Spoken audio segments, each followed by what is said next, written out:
और आज हम आपको बताएंगे चतुर्थी विभक्ति का प्रयोग कहाँ होता है, कैसे होता है, क्यों होता है। चलिए शुरू करते हैं। तो देखिए, चतुर्थी को कहते हैं हम संप्रदान। संप्रदान इसका अर्थ होता है, इसका प्रयोग किस अर्थ में होता है? के लिए। जहाँ पे के लिए आता है वहाँ पे चतुर्थी विभक्ति का संस्कृत में प्रयोग होता है। इंग्लिश में ऐसे फोर। ठीक है, तो संप्रदान कहाँ होता है, इसका प्रयोग कैसे होता है, चतुर्थी का बात करते हैं। तो संप्रदान सबसे पहले किसे कहते हैं हम ये जानेंगे।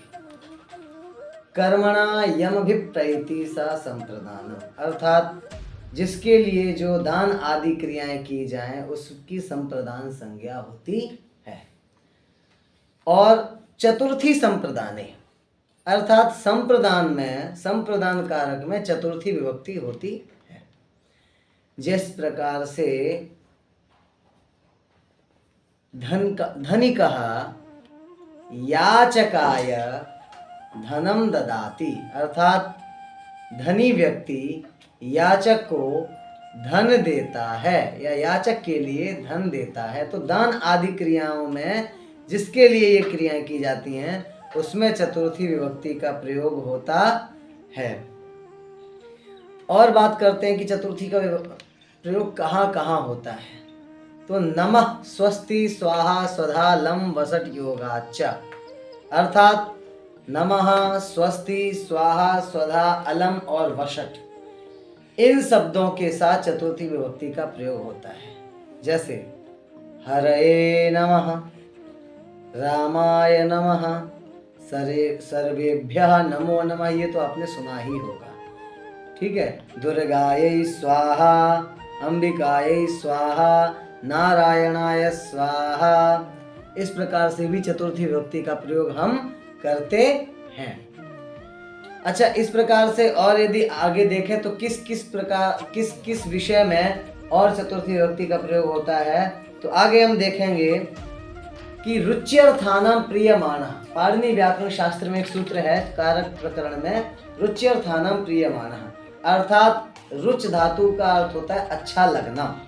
रोचते, रोचेते, रोचनते, इस प्रकार से इसके रूप चलते हैं। ठीक है, आत्मनेपदी में। तो अच्छा लगने अर्थ की धातुओं के साथ चतुर्थी विभक्ति होती है। जैसे बालकाय मोदकम रोचते, बालक को लड्डू अच्छा लगता है। और यदि बात करें तो चतुर्थी विभक्ति का प्रयोग कहाँ होता है, तो देखते हैं क्रुध द्रुहेर्ष्या सूयार्थानाम यम प्रतिकोपा, अर्थात क्रुध, द्रुह, ईर्ष्य और असूय अर्थ की धातुओं के साथ जिस पर क्रोध किया जाए उसमें चतुर्थी विभक्ति होती है। जैसे रामः मूर्खाय कुप्यति, अर्थात मूर्खाय क्रुध्यति, राम मूर्ख पर क्रोध करते हैं। या ईर्ष्यति, ईर्ष्या करते हैं, अथवा असूयति, घृणा करते हैं इत्यादि। तो इन चार धातुओं के साथ भी जिसके ऊपर क्रोध किया जाए या जिससे ईर्ष्या की जाए या जिससे घृणा इत्यादि की जाए उसमें चतुर्थी विभक्ति होती है। कथ, निवेदय, उपदिश, धारय, ये चार धातुएं ऐसी हैं, इनके साथ भी चतुर्थी विभक्ति का प्रयोग होता है।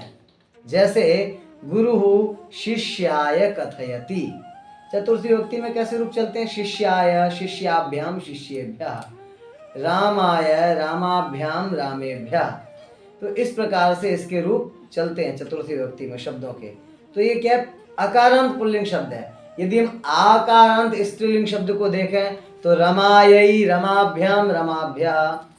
ईकारांत पुल्लिंग स्त्रीलिंग शब्द को देखें तो नद्यै, नदीभ्याम, नदीभ्यः। यदि हम इकारांत पुल्लिंग शब्द को देखें तो हरि शब्द है, कपि शब्द है, इत्यादि शब्द हैं। इनका रूप कैसे चलता है? हरये, हरिभ्याम, हरिभ्यः। तो वचन की विवक्षा तो मैं पहले वीडियो में बता चुका हूँ कि वचन का प्रयोग कैसे करते हैं। एक वचन के लिए हरे का प्रयोग करेंगे, द्विवचन के लिए हरिभ्याम का प्रयोग करेंगे और बहुवचन के लिए हरिभ्यः का प्रयोग करेंगे। तो इस प्रकार से हम वचन के अकॉर्डिंग विभक्तियों का प्रयोग करते हैं। तो कथ, निवेदय, उपदिश, धारय ये 4 धातुएं हैं, इनके साथ भी चतुर्थी विभक्ति का प्रयोग होता है। जैसे शिष्यः गुरवे दक्षिणाम निवेदयति, अर्थात निवेदनम निवेदयति या भोजनम निवेदयति। तो शिष्य जो है गुरु को दक्षिणा निवेदन करता है या भोजन निवेदित करता है। ठीक है।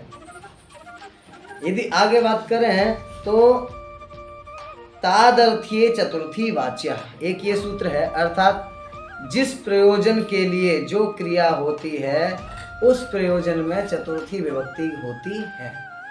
जैसे मोक्षाय हरिम भजति भक्तः, भक्त मोक्ष के लिए हरि का भजन करता है।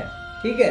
अर्थात दुग्धाय बालकः क्रंदति, दूध के लिए बालक रोता है। और यदि बात करें तो चतुर्थी विभक्ति का एक प्रयोग और है, और वो है चतुर्थी विभक्ति के अर्थ में 2 अव्ययों का प्रयोग होता है। एक है अर्थम, दूसरा है कृते। तो अर्थम अव्यय जब धातु के साथ लगता है या शब्द के साथ लगता है तो वहां पे चतुर्थी अर्थ माना जाता है, और अव्यय के साथ में, कृते अव्यय के साथ में षष्ठी विभक्ति का प्रयोग होता है। दोनों का मैं एक एक उदाहरण देता हूं, ध्यान से सुनिएगा। कि अहम भोजनार्थम गच्छन अस्मि, मैं भोजन के लिए जा रहा हूं। अब षष्ठी के साथ में जो कृते अव्यय का प्रयोग होता है चतुर्थी के अर्थ में, उसको देखते हैं। तो अहम भोजनस्य कृते गच्छन अस्मि, मैं भोजन के लिए जा रहा हूँ। ये दोनों ही अव्यय चतुर्थी के अर्थ में आते हैं। आशा करता हूँ ये वीडियो आपके ज्ञान के लिए, आपके संस्कृत के विवक्षा के लिए बहुत ही उपयोगी होगा, बहुत ही लाभदायक होगा, और इसे सुन करके आपको चतुर्थी विभक्ति के प्रयोग में बहुत ही सरलता मिलेगी, आप समझ पाएंगे। यदि कोई प्रश्न है, कोई संशय है, आप हमारे कमेंट बॉक्स में पूछ सकते हैं, उसमें टिप्पणी कर सकते हैं। हम यथासंभव यथाशीघ्र आपको समाधान देंगे, उत्तर देंगे। आप चैनल को लाइक कीजिए, सब्सक्राइब कीजिए। श्री हरिवंश।